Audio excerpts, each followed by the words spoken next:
Hello and welcome back to another video. Today I will react to the European Union Explained. Today without the webcam, and if you want to see some political stuff, my opinion, then follow me on Twitter. It's my private opinion, I say here, so don't be shocked if you see something you don't agree with. But here we are in the video. I will also right now subscribe to CGP Grey. So do also the same thing if you like this video and enjoy this one. I watched it also before. I also watched some reactions to the video. So I am from Germany. I know the European Union, so it's probably not so much nothing new for me here. Freedom to move, obligation to pay for the government, therefore also for us through taxes, and yeah, so probably not anything new, but I will watch it now. I hope you will all enjoy it. I will also watch it in Where full. is the European? It wasn't intended to start already, and I was a bit shocked. It was full screen, and yeah, we will right now watch this video. I hope you will all enjoy it. Please subscribe to my YouTube channel if you enjoy my videos, and yeah, let's just start into the video.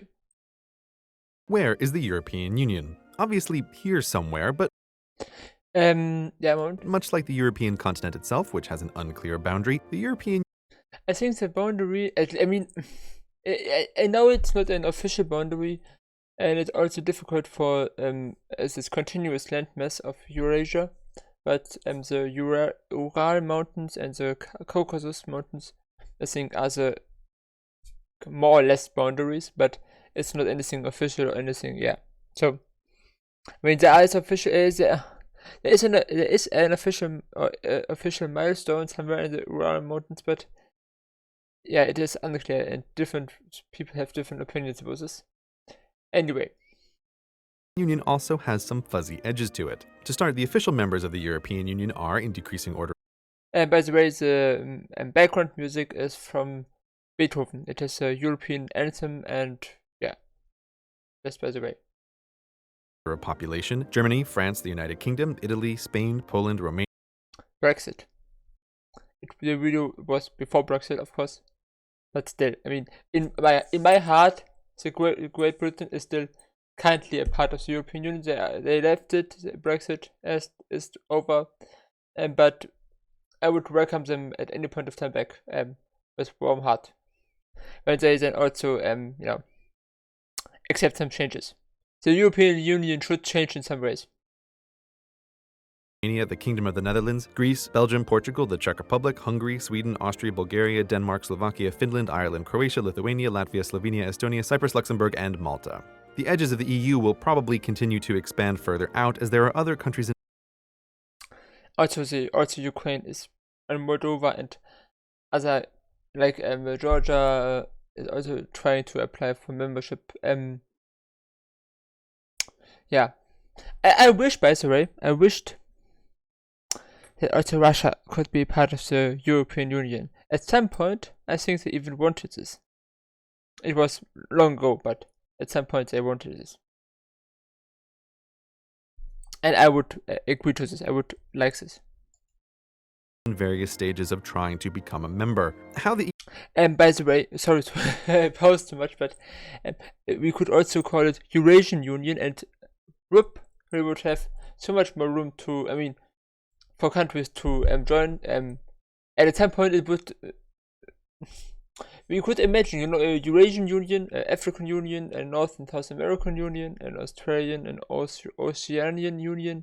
But yeah, it's far into the future, I guess.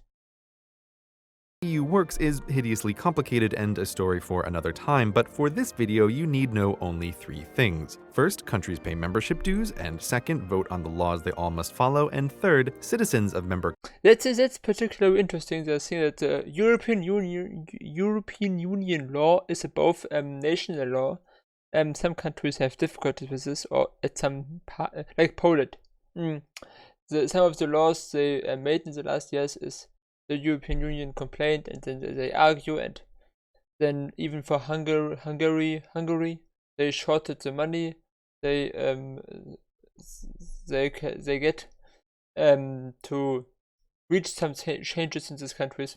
So sometimes some countries have difficulties to accept that European law is above national law. But yeah, that's the case, and I think it's good so.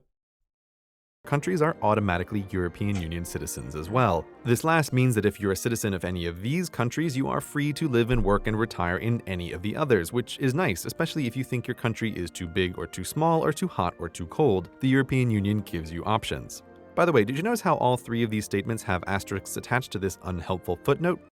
I have to take a look at this map. So from German I could become Netherlands. Is it Netherlands? And then yeah, it would be over because yeah, well, kind of interesting for me. Options. By the way, did you notice how all three of these statements have asterisks attached to this unhelpful footnote? Well, get used to it. Europe loves asterisks that add exceptions to complicated agreements. These three, for example, Yeah, for example, Great Britain, Poland, and Denmark, Sweden, they have still their own old currency. Also Czechia, maybe I think, and other countries use the euro, which are not part of the European Union. But he will explain it. So. will point us towards the first bit of border fuzziness with Norway, Iceland, and Little Liechtenstein, none of which are in the European Union, but if you're an EU citizen, you can live in these countries, and Norwegians, Icelanders, or Liechtensteiners can live in yours. Why? In exchange for freedom of movement of people, they have to pay membership fees to the European Union, even though they aren't a part of it, and thus don't get a say in its laws that they still have to follow. This arrangement is the European Economic Area, and it sounds like a terrible deal were it not for that asterisk which grants EEA, but not EU members, a pass on some areas of law, notably farming and fishing, something a country like, say, Iceland might care quite a lot about running themselves. Between the European Union and the European Economic Area, the continent looks mostly covered, with the notable exception of Switzerland, who remains neutral and fiercely independent, except for her participation in the Schengen area. If you're from a country that keeps her borders extremely clean and/or well-patrolled, the Schengen area is a bit mind-blowing because it's an agreement between countries to take a meh approach to borders. In the Schengen area, international... I like this, to take a meh approach to borders. I like this kind of saying that you can just go through the entire region without having to show the passport, just the identity card is enough. And of course here the little spot which belongs to Russia is not part of this. So you have to go around this, but yeah. Anyway. Boundaries look like this. No border officers or passport checks of any kind. You can walk from Lisbon to Tallinn without identification or the need to answer the question business or pleasure. For Switzerland, being part of Schengen but not part of the European Union means that non-Swiss can check in any time they like, but they can never stay. This kumbaya approach to borders isn't appreciated by everyone in the EU, most loudly the United Kingdom and Ireland, who argue that islands are different. Thus, to get onto these fair isles, you'll need a passport and a good reason. Britannia's reluctance to get fully involved with the EU brings us to the next topic, money. The European Union has its own fancy currency, the euro, used by the majority but not all. Yeah, I told you there are some exceptions like Great Britain, Denmark, Poland, Russia. Poland and Russia, of course, is the same country. So Warsaw is the capital of Poland, but I mean Czechia. So all of the European Union members. This economic union is called the Eurozone, and to join, a country must first reach certain financial goals, and lying about reaching those goals is certainly not something anyone would do. Most of the non-Eurozone members, when they meet the goals, will ditch their local currency in favor of the euro, but three of them, Denmark, Sweden, and of course the United Kingdom, have asterisks attached to the euro section of the treaty, giving them a permanent opt-out. And weirdly, four tiny European countries, Andorra, San Marino, Monaco, and Vatican City, have an asterisk giving them the exact reverse. The right to print and use euros as their money, despite not being in the European Union at all. So that's the big picture. There's the EU, which makes all the rules, the Eurozone inside of it with a common currency, the European Economic Area outside of it where people can move freely, and the selective Schengen for countries that think borders just aren't worth the hassle. As you can see, there's some strange overlap with these borders, but we're not done talking about complications by a long shot, once again, because empire. So Portugal... Portugal, Spain, France, Denmark, Netherlands, Great Britain. Not anymore, Brexit. Outside areas like French Guiana, Mayotte and Réunion, and other also British and Greenland to Denmark. Spain have islands from their colonial days that they've never parted with. These are the Madeira and Canary Islands off the coast of Africa and the Azores well into the Atlantic. Because these islands are Spanish and Portuguese, they're part of the European Union as well. Adding a few islands to the EU's borders isn't a big deal until you consider France, the queen of not letting go. She still holds on to a bunch of islands in the Caribbean, Reunion off the coast of Madagascar, and French Guiana in South America. As far as France is concerned, these are France too, which single-handedly extends the edge-to-edge distance of the European Union across a third of the Earth's circumference. Collectively, these bits of France, Spain, and Portugal are called the outermost regions, and they're the result of the simple answer to empire: just keep it. On the other hand, there's the United Kingdom, the master of maintaining. At least the United Kingdom in this way, not anymore. But I was very sad about the Brexit, so yeah.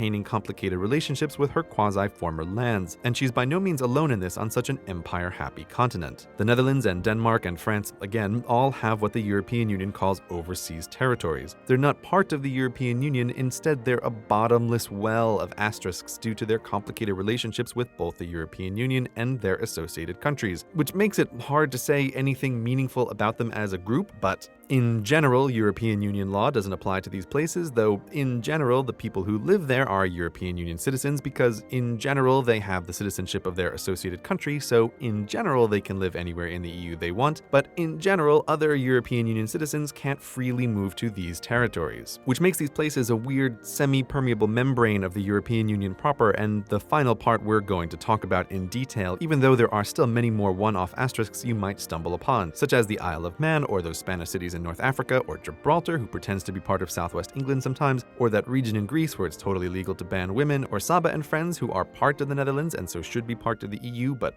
aren't, or the Faroe Islands upon which while citizens of Denmark live they lose their EU citizenship, and on it goes. These asterisks almost never end, but this video must.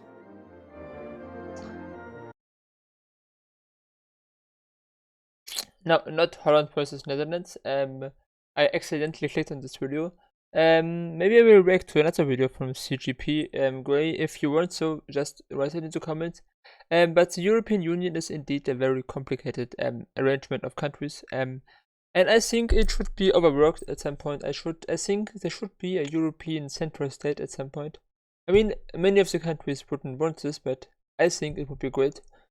And maybe the countries which don't want this also don't want the European Union anymore. So maybe they could leave the European Union, and the remaining countries could form a European central state, which would be in some ways, I think, much better than everything we have currently. But yeah, more about the European Union if you want, so just write it in the comments. I can tell you more about the European Union, how it works, and what my personal experiences are with them. But yeah, write it in the comments. Like the video, subscribe for my channel, and we'll see each other next time again.